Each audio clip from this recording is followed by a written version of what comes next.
Donc l'astrologie, comment vous en parlez quand les gens vous disent qu'est-ce que c'est l'astrologie, sur quoi elle est fondée, d'où elle sort, d'où elle vient, à quoi elle sert Enfin, surtout, j'en parle surtout par le biais de mes amis. Oui. Alors, comment vous en parlez justement? C'est ça qui m'intéresse. Comment vous parlez d'astrologie autour de vous?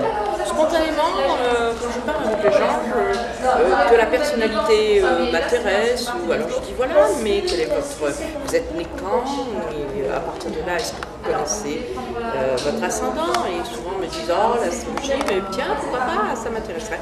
Je dis si vous voulez, on peut voir ensemble, donnez-moi vos coordonnées, et puis voilà. Mais alors est-ce que c'est fiable l'astrologie, etc.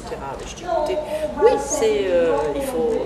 il faut travailler sur un thème, mais oui, l'astrologie va vraiment vous aider à comprendre ce qui se passe, à comprendre comment vous fonctionnez aussi, où vous allez, où vous pouvez aller. Ensuite, bien sûr, chacun voit. Et c'est vrai que c'est comme ça que ça devient intéressant. On parle.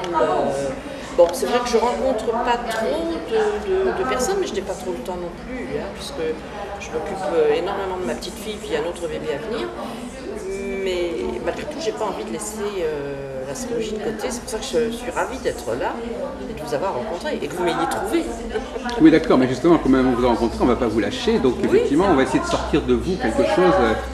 Alors, et ce qui m'intéresse particulièrement, c'est vrai dans l'astrologie, c'est l'étude de la personnalité. Je l'ai dit tout à l'heure aussi, j'aime beaucoup faire l'étude des jeunes, des adolescents qui sont à des périodes que je rencontre parfois par le biais d'amis. Et puis, ça m'intéresse toujours quand quelqu'un m'interpelle en disant oh, ça va pas, en ce moment je ne suis pas... je ne sais pas ce qui se passe, et ça. Là, je dis, mais alors on va regarder, peut-être on va pouvoir expliquer ce qui se passe. Et en astrologie, on explique toujours ce qui se passe, pourquoi. Alors, quand vous dites c'est ce qui se passe, vous allez regarder le thème, vous allez regarder les transits, vous allez regarder les transits, et parfois la révolution solaire. Mais d'un premier abord, moi, quand c'est une personne que je ne connais pas trop, oui, on parle des transits. Oui. Mais quand vous dites ce qui se passe, alors qu'est-ce qui se passe, par exemple? Qu'est-ce qui peut donner, quel genre d'explication pouvez-vous donner aux gens qui vous disent qu'ils ne comprennent pas Eh ben, justement, je leur explique pourquoi, par exemple par rapport aux planètes transitantes, par rapport au thème. Alors ça leur apporte quelque chose de savoir qu'il y a Neptune qui transite leur lune Enfin, moi quand j'en parle, oui, ça les intéresse de savoir, par exemple, Saturne est peut-être embarrassant, mais finalement, il va aider aussi. Ils peuvent aussi vouloir peut-être savoir combien de temps ça va durer. Oui, c'est ce qu'ils me demandent souvent. Oui, c'est ça qui m'intéresse, c'est savoir ce qui se passe, mais aussi combien de temps ça va durer. Ça va durer. Alors, on est prudent dans le temps, parce que si on donne un temps trop long, c'est inquiétant. Ouais. Donc il faut toujours être... mais à part ça, on parle d'autres aspects aussi qui viennent temporiser et freiner tout ça. Donc c'est ce qui reste... c'est ce qui m'intéresse beaucoup, si vous voulez, ce que vivent... après, il y a d'autres choses, mais ce que vivent les gens et ce qu'ils ne comprennent pas. Alors, je trouve qu'en astrologie, on l'explique et en parlant avec eux, on le comprend. On le comprend mieux, plutôt. Ouais. On trouve là une explication là où on n'en avait pas. Voilà. C'est là, on comble un vide. En fait. Voilà, on comble un vide. Après, il y a beaucoup de questions, mais oui, c'est ça. Moi, j'aime bien cette formule, on comble un vide, et puis surtout, on fait comprendre, parce que c'est vrai que quand vous avez une série d'une période où vous avez l'impression que vraiment vous galérez, tout vous fuit, ou bien alors, d'un seul coup, ça s'éclaire, vous avez une opportunité, puis deux, puis trois, et vous sortez d'un couloir qui était difficile. C'est toujours intéressant. Et là, je trouve qu'à ce moment-là, à partir de là, on va mieux d'abord, parce qu'on comprend. Donc on va mieux. On comprend sans comprendre. On comprend avec une science qui n'est pas forcément reconnue. Non, mais quand vous n'êtes pas bien et vous faites faire une analyse de sang, on vous dit voilà pourquoi vous n'êtes pas bien, là on comprend qu'il y a quelque chose. Oui. Et On voilà, comprend qu'au regard de l'astrologie, ça s'explique. voilà, ça s'explique.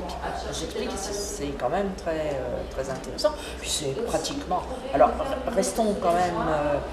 Moi je reste toujours extrêmement prudente, hein, c'est-à-dire que je n'exagère jamais. Si je parle que de transit, je n'exagère jamais un transit et je ne le sous-estime pas non plus, bien sûr, hein, selon certaines planètes. Mais je reste prudente pour ne pas non plus ou inquiéter ou annoncer des choses qui seront peut-être qui seront passées sous silence, presque. Voilà, c'est surtout ça. Et puis surtout, au fond, c'est ça dans l'existence, surtout, il faut savoir saisir les périodes qui sont importantes, faire attention dans celles qui freinent un peu. Ça, c'est important. L'astrologie, après, Ça vous a aidé, vous, l'astrologie, dans votre vie? je ne regarde pas spécialement mon thème. Bien sûr, je regarde quand il y a une série, oui. Par contre, là, moi, je sais que j'ai vécu une période extrêmement fatigante, avec des accidents. Alors là, oui, bien sûr, on regarde, hein, qu'est-ce qui se passe. Et finalement, est-ce qu'on peut dire que l'astrologie sert surtout pour comprendre quand il y a un problème, plutôt que de comprendre la personne Ah non, je trouve que comprendre la personne au départ, s'il y a, quand on fait une étude de thèmes, d'enfants ou tout simplement de personnalité, on étudie une personnalité pour savoir comment aussi elle va réagir, comment elle abordera la vie, comment elle fonctionnera. Donc c'est ce qui est intéressant. C'est ce qui m'amène souvent à regarder les thèmes de musiciens ou d'écrivains.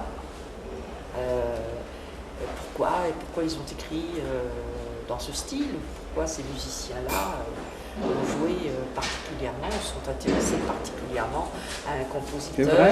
Oui, j'adore ça. Des interprètes. Oui, thèmes d'interprètes qui sont spécialisés par exemple sur Chopin ou sur Beethoven. Absolument, il y a des musiciens qui sont des grands interprètes. Vous comparez l'interprète avec le compositeur de sa préférence. Voilà. Parce que vous avez une culture musicale assez développée. J'aime la musique, oui. Donc j'écoute beaucoup et j'aime... Alors, faites le thème d'un pianiste qui est spécialisé dans tel compositeur. J'essaye de comprendre. Et alors ce qui est très intéressant, c'est que souvent, au cours d'une existence, si on parle des pianistes, c'est les pianistes qui resteront fidèles à les compositeurs, parce qu'on sait qu'ils joueront bien ce compositeur. Ils peuvent changer. Mais en cours d'existence, ils peuvent changer et aborder un autre compositeur, parce qu'à ce moment-là, il y a une évolution, il y a quelque chose qui se passe et ça s'explique. Oui. Ça, ce sont des choses vous avez eu affaire à des interprètes vous-même Non, vous le faites simplement comme ça. Non, je le fais comme ça. Et comme j'écoute beaucoup les interviews de musiciens, voilà. Donc à ce moment-là, je capte des choses et je peux. À ce moment-là, je recherche, je regarde, je compare. Et donc c'est vrai que ça donne, quand il y a, que ce soit des chanteurs ou autres, quand il y a un creux dans la vie. Vous avez une belle collection alors de musiciens et de compositeurs. Vous avez tous les thèmes de tout le monde en quelque sorte? J'en ai quelques-uns. Dans mon ordinateur. Oui, j'en ai quelques-uns. Vous pourriez par exemple conseiller à une personne d'écouter tel musicien, même s'il n'est pas interprète? Ça lui ferait du bien? Oui, c'est quelque chose qu'on peut faire si la personne aime la musique. Oui, mais même. On peut dire que si elle n'aime pas la musique, c'est une façon d'entrer dans la musique. D'entrer dans la musique et puis à ce moment-là, peut-être de découvrir quelque chose qui est apaisant, qui va stimuler.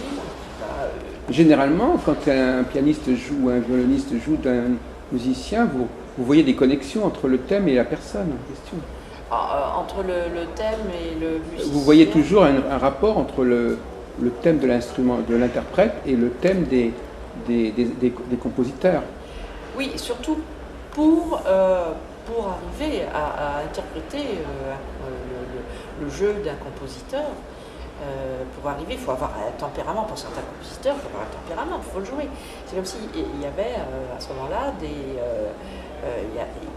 ils étaient en accord, ils étaient sur la même longueur d'onde et là...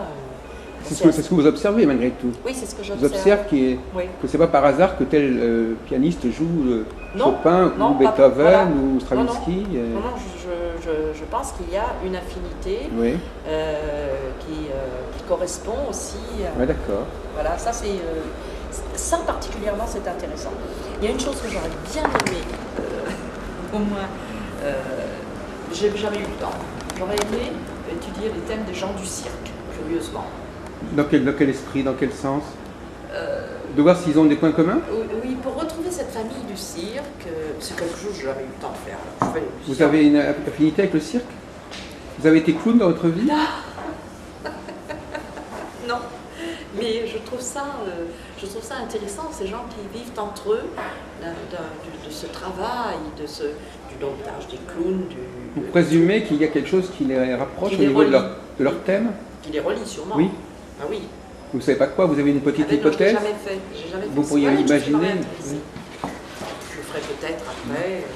Donc vous avez une âme de statisticienne en quelque sorte, de quelqu'un qui essaye de prouver de façon systématique quand même que certaines... Je ne sais pas si je veux prouver. J'aime bien trouver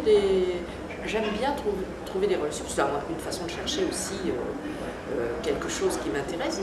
Mais j'aime bien, oui, peut-être prouver. Je ne sais pas si c'est une statistique, parce qu'elles ne sont pas toujours vraies, les statistiques, de toute façon.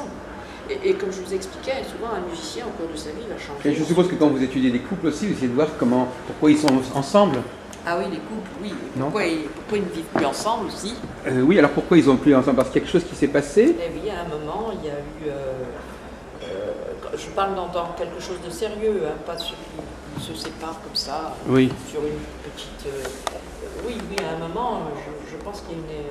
Sur le plan de l'évolution, les choses ne fonctionnent plus. Il y en a un qui ne fonctionne plus sur la même longueur d'onde. Hein, et à ce moment-là, oui, on comprend.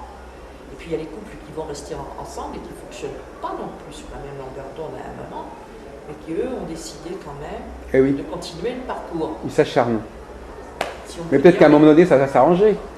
Oui, à un moment, on va trouver un... Si on arrive à passer le cap. Voilà, on va trouver un terrain qui va les rapprocher un peu plus, et puis leur permettre peut-être de retrouver un peu de calme et d'affinité, de retrouver des choses. Donc ça, c'est... voilà, toutes ces choses-là peuvent... Enfin, c'est la vie, quoi. C'est la vie. Donc il y a ce côté un peu des chiffres, comme ça. Vous comparez les chiffres d'un thème avec un autre thème, vous comparez... bon, dans le cas d'un... Bon, vous cherchez des corrélations, des symboles qui viennent correspondre à... En fin de compte, vous cherchez, par exemple, à montrer que telle date correspond sur le plan astronomique à certaines choses. Enfin, vous aimez... Apparemment, vous vous accrochez beaucoup aux chiffres. Il faut que ça passe par le chiffre pour que ce soit vraiment convaincant. Enfin, peut-être pas par le chiffre, parce que... Il y a tout le temps des chiffres. Une date, c'est un chiffre. Une position planétaire, c'est un chiffre. Une position dans un thème, c'est un chiffre. Mais c'est aussi un passage dans la vie. Je veux dire, un musicien a un passage dans la vie. Il va avoir aussi un passage à vide, et on va le voir. Et il y a plein de choses comme ça qui sont... En fait, c'est surtout pourquoi ça se passe. Ce qu'on peut trouver à ce moment-là, et qui nous permettent d'avoir une... Donc c'est une forme de rationalité. Si on emploie le mot, si la rationalité veut dire expliquer, on est dans la rationalité. Mais c'est une rationalité qui, malgré tout, paradoxalement, est souvent taxée d'irrationnel. On parle de l'irrationnel. Oui, donc, c'est vrai. C'est une rationalité, mais dont les fondements sont eux-mêmes problématiques. Voilà. C'est-à-dire que l'astrologie explique, mais on n'arrive pas à expliquer l'astrologie. Mais on n'arrive pas à expliquer l'astrologie. C'est un paradoxe. On ne peut pas expliquer ce qui permet d'expliquer. C'est ce qu'on dit quelquefois. C'est ce qu'on dit quelquefois, évidemment. Mais bon, moi j'essaye quand même. Là, les résultats sont là souvent. Oui, c'est souvent ce que certaines personnes qui sont très pragmatiques disent. Au fond, on ne sait pas très bien comment ça se passe, mais ça s'observe. Ça s'observe, voilà. Pour moi, ça s'observe. Les femmes sont comme ça souvent. Elles sont pas trop regardantes au niveau de d'où ça vient. Mais c'est pas vous qui avez parlé d'astro-origine ou je sais pas quoi? Non. Ah oui, c'est-à-dire que vous n'avez pas de site vous-même. Oui, c'est ça. Non. Oui, c'est ça. Non. Donc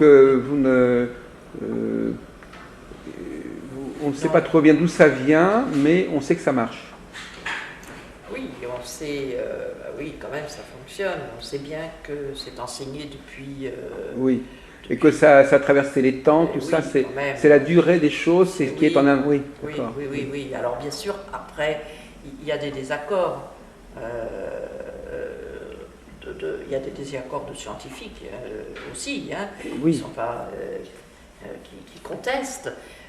Et puis il y a des échecs aussi. Il y a des échecs de toute façon, mais c'est inévitable.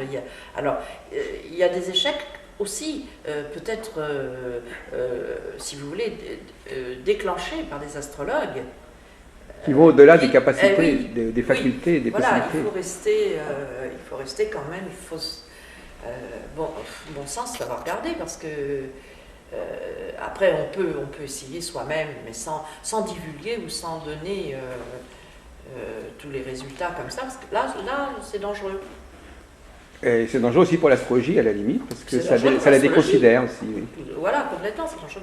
Moi je ne souhaite pas que ça soit quelque chose... Donc il y a des gens qui en abusent, qui vont un peu...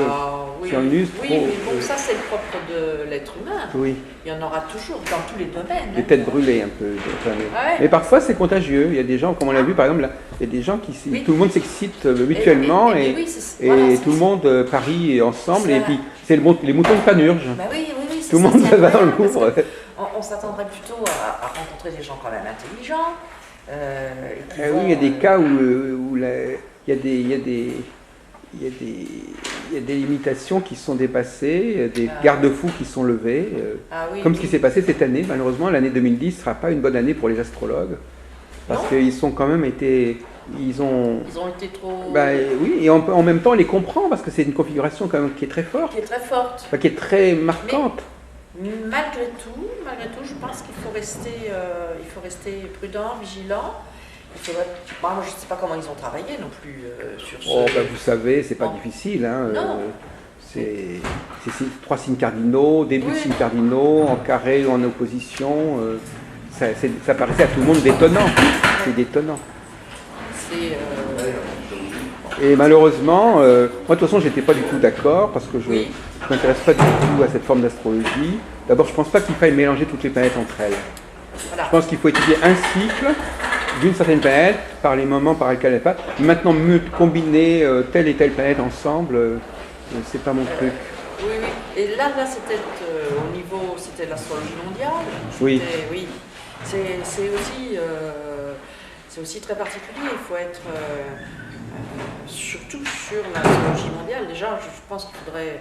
Déjà, en parlant d'un pays, en partant d'une ville, d'un pays, et puis ensuite... Mais en même temps, c'est à la fois particulier, mais en même temps, il y a des choses qui sont prévisibles sans être astrologue.